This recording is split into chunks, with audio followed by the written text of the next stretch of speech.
Welcome to the podcast. I'm Paul Pate. I'm Al Lawrence. This is the Beige Planet podcast. We talk about writing. We talk about writing fiction, drawing, screenwriting. Talk to people from all walks of life. Anything to do with the arts. Yeah, go ahead, Al. Anything to do with the arts. Yeah, the arts. Anything creative, we're gonna bullshit about it. And so right today it's just going to be Al and I. We're going to talk about Al's screenplay, Thorns of Rose. Kill the music. All right. So Al, you wrote a screenplay, The Thorns of Rose. What's it about? Well, I'll give you the log line. That's Okay. the best. Okay. The log line is it's a woman held captive in Iraq following a life of abusive and discriminatory. Let me start. A woman held captive in Iraq following a life of abuse and discrimination resolves to fight back. Okay. And her name's Rose, right? Yes. Yeah, so I read the screenplay, and it's great. I loved it, by the way. Thank you. So Rose is she's not white, she's not black. She's multi-ethnic. I don't use the term race because race is a fallacy. Right. Okay. So she's a real badass, though. In fact, while I was reading it, I was thinking about like my kids. Sometimes I'll yell at them, or I'm not abusive to them, but just like any parent, they get frustrated, and they all have this like inner spirit that that all of them are different, but they all have this inner spirit where they're just something in them as kids. They're not going to be defeated, and right. No matter how bad the parents try. but Rose gets really abused and really.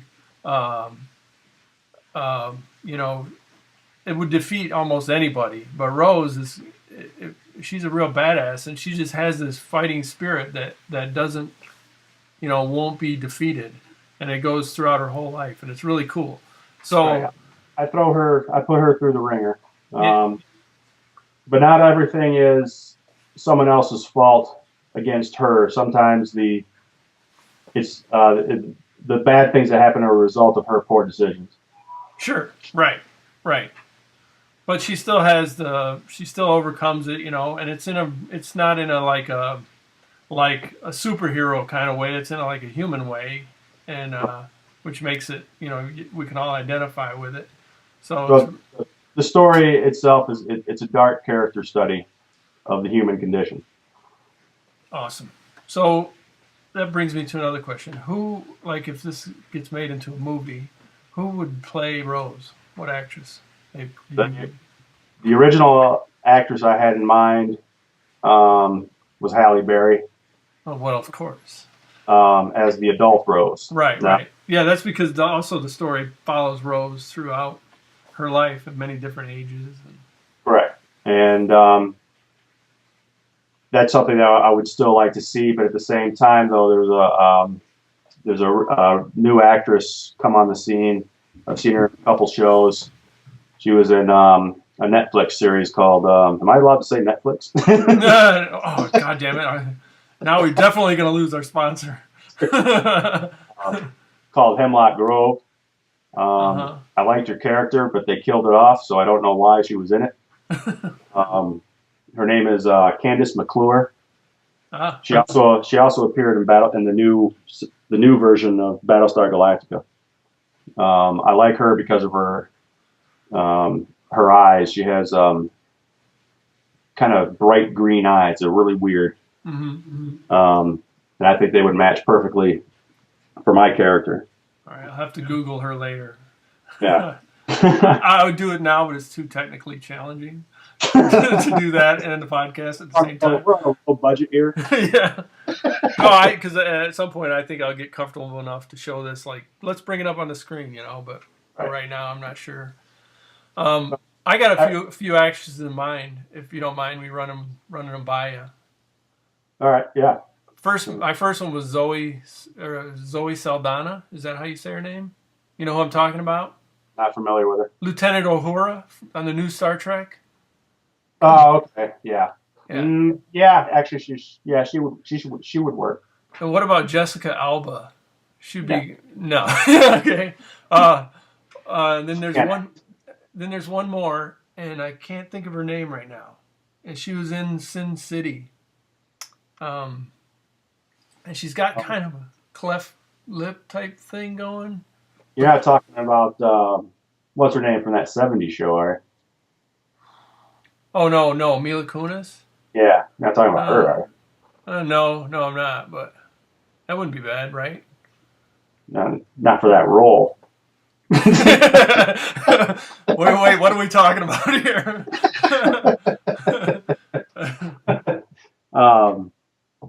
Oh no, she was in. I just can't think of who you're talking about. Yeah, she's Puerto Rican, I think. Oh no, you're talking about the angry Mexican chick. Yeah. Everything she's angry in. Yeah. What is her name? Yeah, I can't remember her name. She was in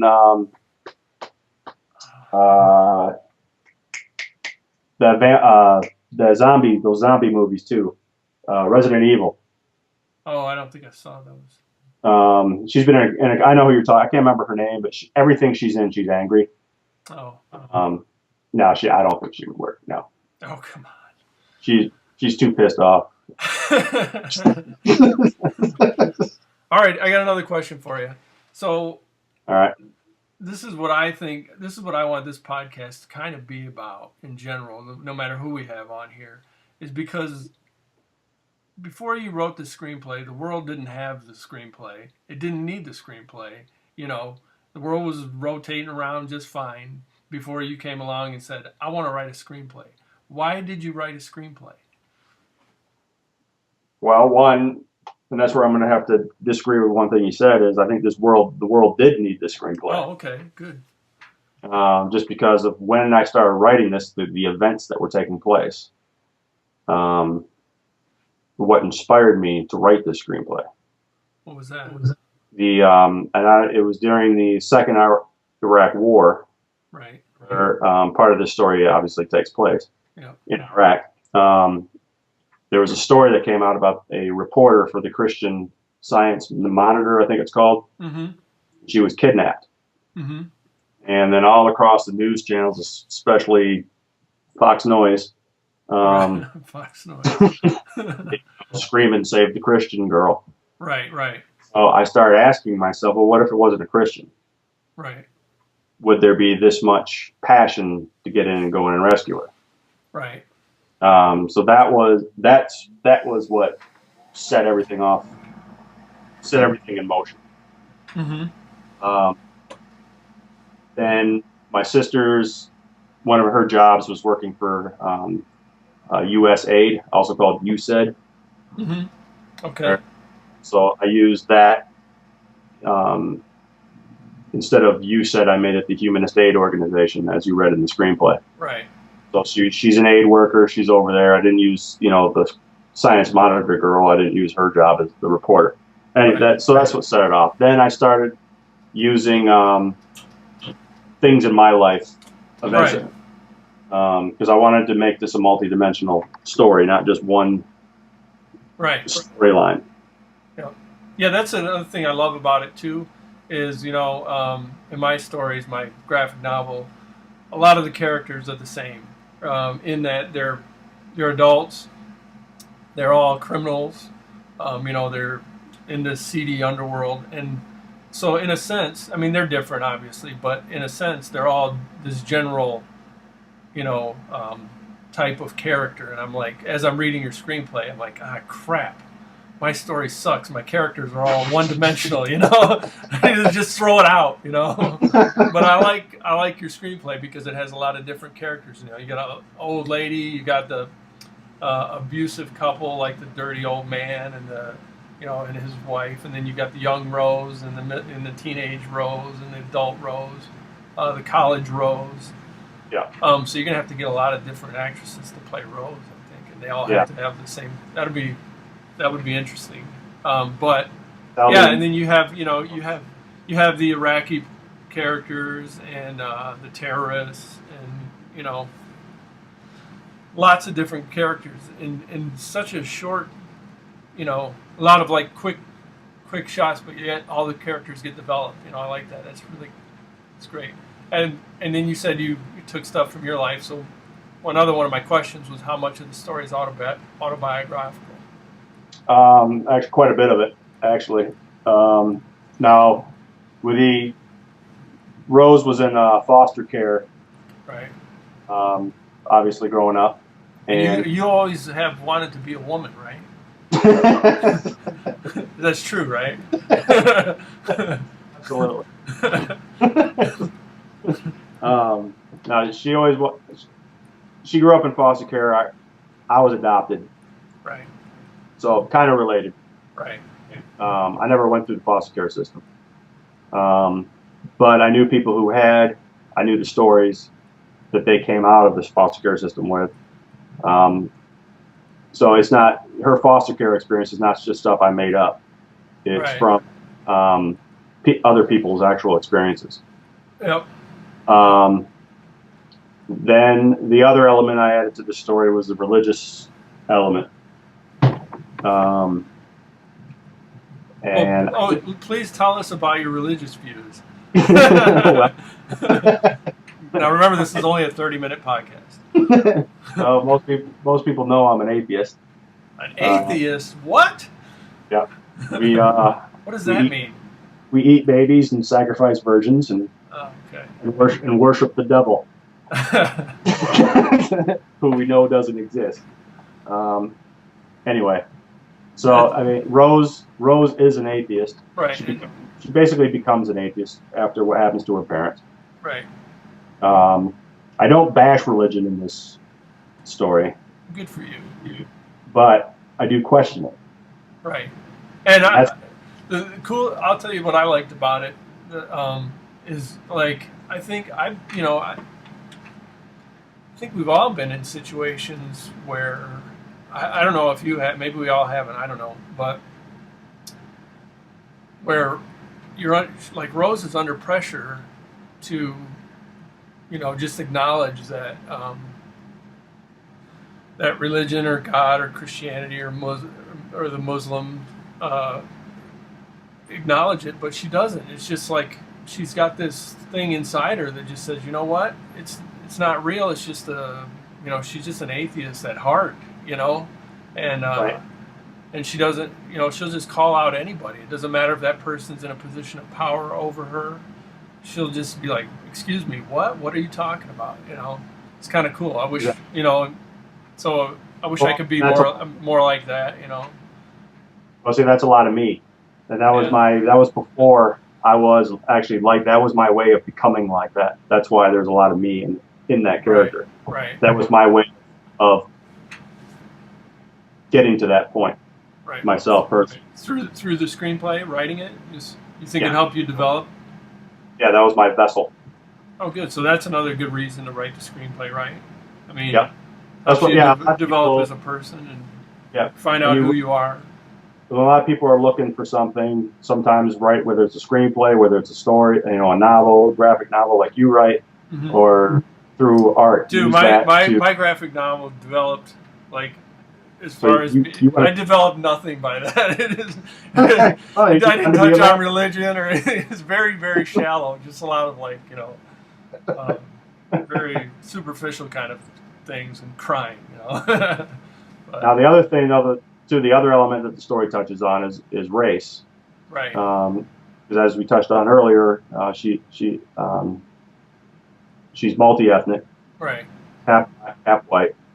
And those are some of the other issues that she faces growing up, right? Which I faced growing up. Okay.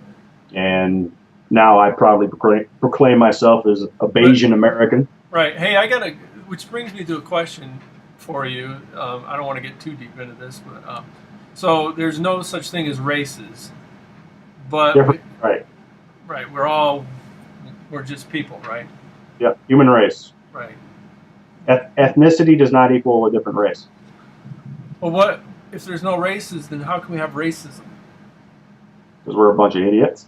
Okay, got it. That and this goes back to religion, is dividing people up by races is a religiously inspired fallacy. So okay. there. Okay. I don't have anything to add because that pretty much says it all for me too. So. And there's no scientific validity for different human races. Right. So why even discuss it, right? Exactly. Yep. Okay. Cool. Okay, another question for you. Are you going to write another screenplay? Yes, I am, and I currently have one started.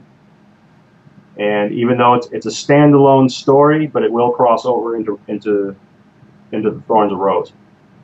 When there is a question from the Thorns of Rose will be answered in this other one that I'm writing.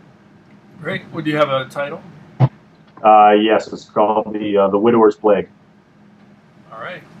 And I'm adapting it from a novel that I read by Frank Herbert called The White Plague. And it's kind of a who is the real terrorist story. All right. So it's not a prequel to the Thorns of Rose. It's not a sequel. It's just a parallel story. Yeah, parallel story. And Thorns of Rose, is that based on any type of novel? Or? Nope, that's just complete. All Al. Yeah. All Alfred. I made it all up.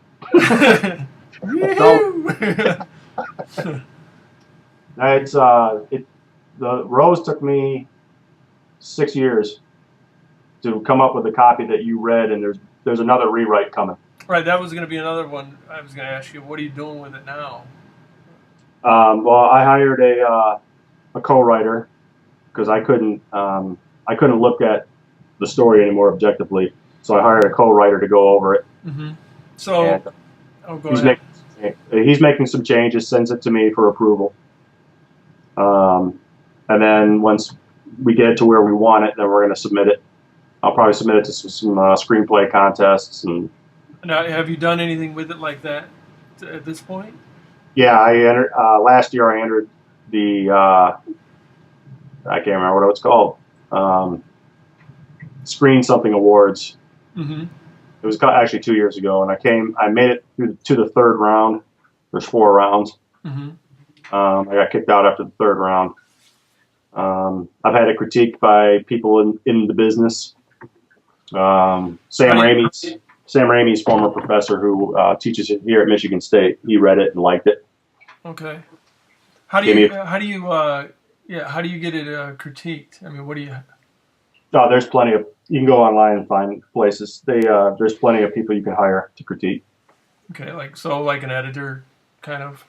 Kind of, but they're not going to do any editing. They're gonna read it and then they'll give you feedback on what needs to be changed. All right. So you entered into this contest, and then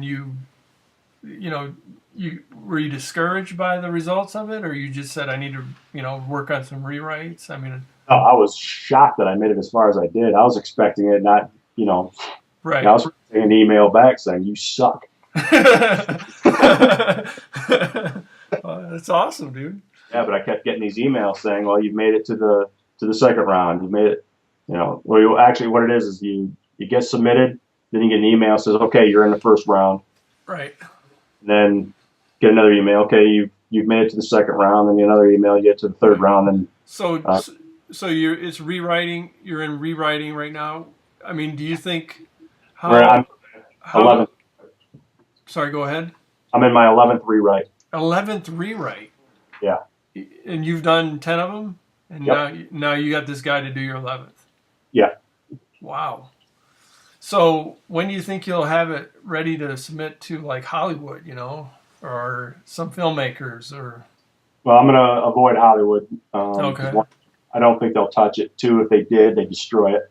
Right. I want to go with an independent director. So who would be your director of choice, like Quentin Tarantino, or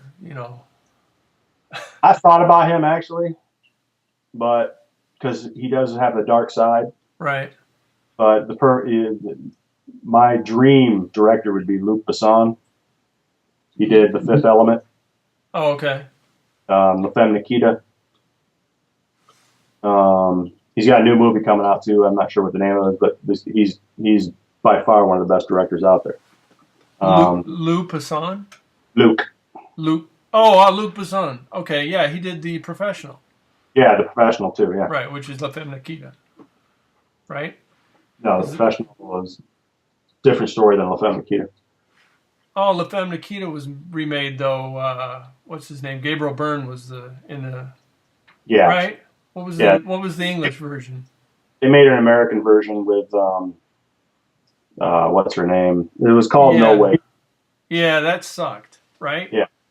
Oh, of course it was American. But The Professional was awesome. Yeah, The Professional was a great freaking movie. Yeah, that's got to be on.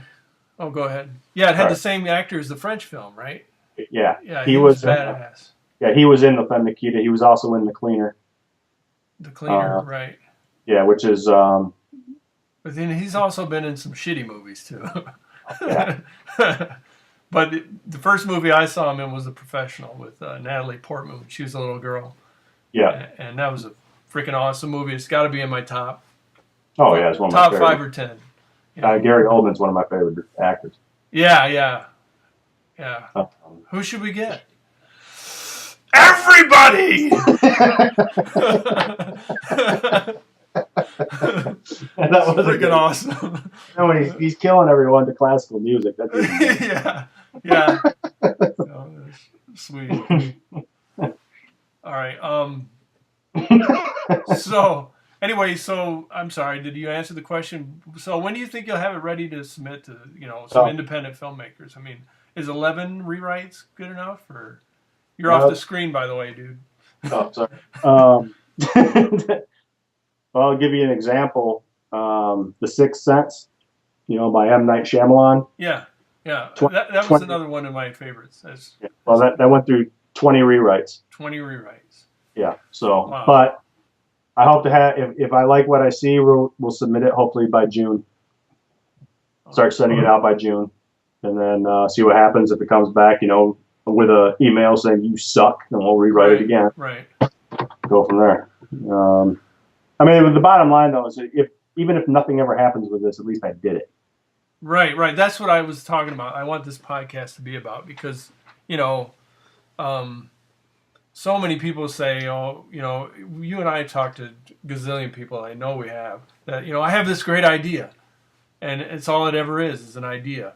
Or I could, I can sing like nobody's business. I mean, when I used to work in the karaoke bar, man, I used to sit... There would be people come through there, unbelievable singers, hundreds of them, But that's all they ever did was sing karaoke, And there's people that have great ideas that can write and paint and, sing and draw. And but I find it interesting that, once you actually try to actually complete a project from beginning to end, it's a lot harder than you think.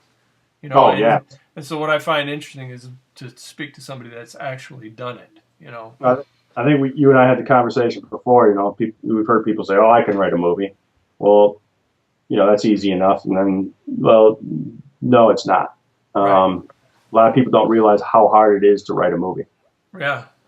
Once you sit down and try to, complete the process, have a beginning, a middle, and an end, and then the shit starts falling apart, like, oh, I don't know how many times I got to the, three quarters of the way to my graphic novel and was like, shit, that's not going to work. And I just, I suck. And I just throw the whole thing away, Or I used to write, I would write and draw 30 pages and then just toss it because it sucked, Yeah. This last one, my second graphic novel, I wrote and drew.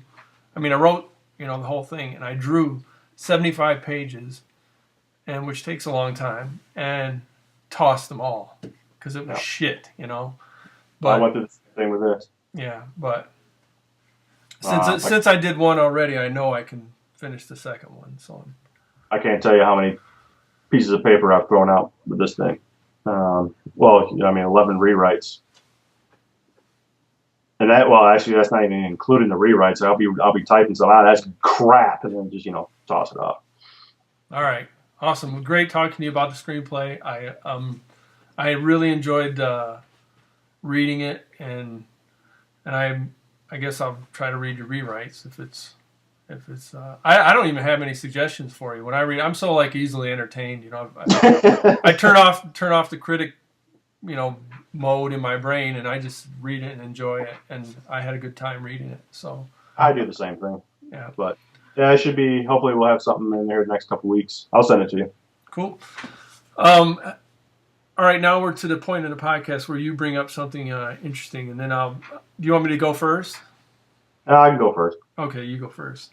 Get it out of the way. Oh, the only thing interesting that happened to me today. Oh, this is today, huh? Yeah, today. Actually started yesterday, and I woke up this morning and I saw it was still going. So it turned into an epic troll post. An epic troll post because you are a troll, right? Yeah, that's correct. I am a troll. What is a troll exactly? For those that don't know. Trolls there's different definitions. Most trolls are ones that just come in to cause chaos. And but then there's other trolls, good trolls like me, who go in looking for irony and contradiction and pounce on it once you present it. So tell us about this epic troll. Have you ever heard of Velociraptor? The dinosaur? It's a picture of a Velociraptor thinking. Yeah. Velociraptor. Yeah. Okay, yeah, I got you. I made a meme. Mm-hmm. We all know what a meme is. With a simple question. If guns are an American God-given right, then why were guns invented in 14th century China?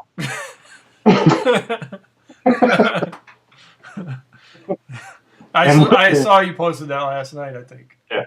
Within seconds. I put it up on several debate pages. Okay. That's how, because I put shit like that up on my page, and it kind of, I got a few good friends that'll comment on it, but on this one debate page called No Scams Debates, it just blew up. And I had people threatening me, success. Exactly. They said, once you try and take my guns and see what happens. I'm like, what the hell are you talking about? Nothing to do. Take your guns. Anyway, I woke up this morning and these people were still going at it, calling me every name in the book, and I'm saying, guys have no idea. This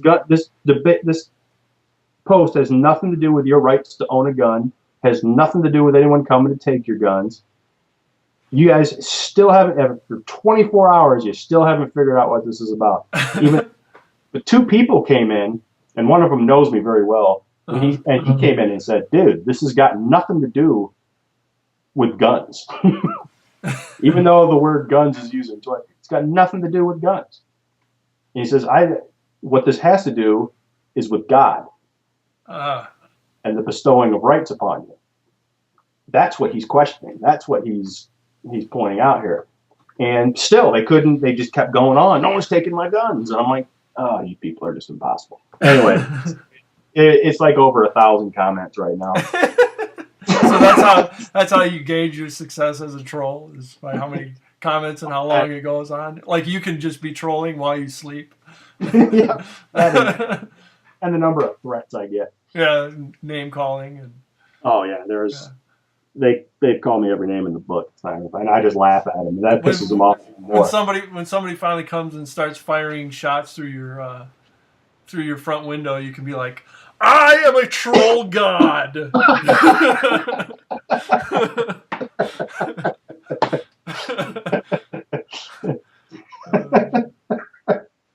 That's what I have in my obituary if that's happening. All right, look, we've got about like a minute left. I'm going to talk about my interesting topic. All right. Have you heard of fan fiction? Yes. So my 11-year-old loves to read. He's a big-time reader, which I think is great. And he reads like Rick Riordan books. I mean, he just reads them like they're nothing, Yeah, my nephew does too. He likes Pokemon and Yu-Gi-Oh! And that kind of stuff. And he loves to read this Pokemon fan fiction. It's on fanfiction.net. And it's crazy.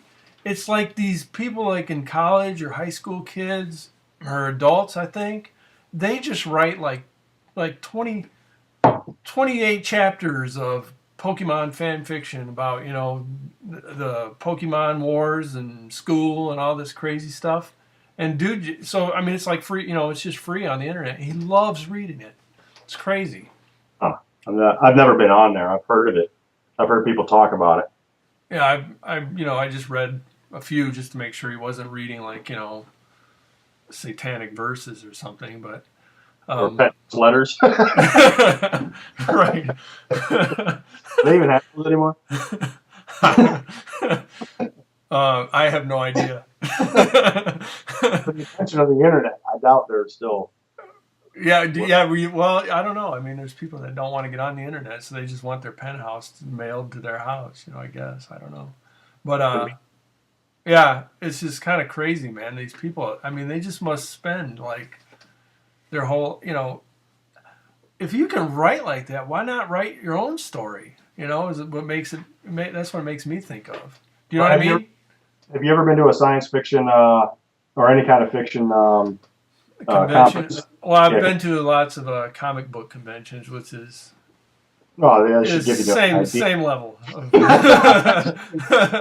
So the people come in, you should you've got no money. Yeah, I've been there. All right. Well, you remember one? Are you okay? We're signing out. Yeah, I guess so. No, go ahead. Well, I was going to say, you remember the one at the Holiday Inn. Yeah, right. Yeah, I mean, they had walking around with like swords and shit and dressed up like... The dude comes running up and says, Luke Skywalker and Darth Vader are about to battle in the ball. Everybody just clears out. And that woman dressed up as an Ewok came on the little scooter thing. Yeah. Oh, man, what a trip. Good time. All right, well, that's all the time we have for this week's edition of the Beige Planet podcast. Thanks for listening. Catch us next week when hopefully we'll have something a little more interesting to say and we won't suck so bad. All right, thanks, everybody. Come back. See ya!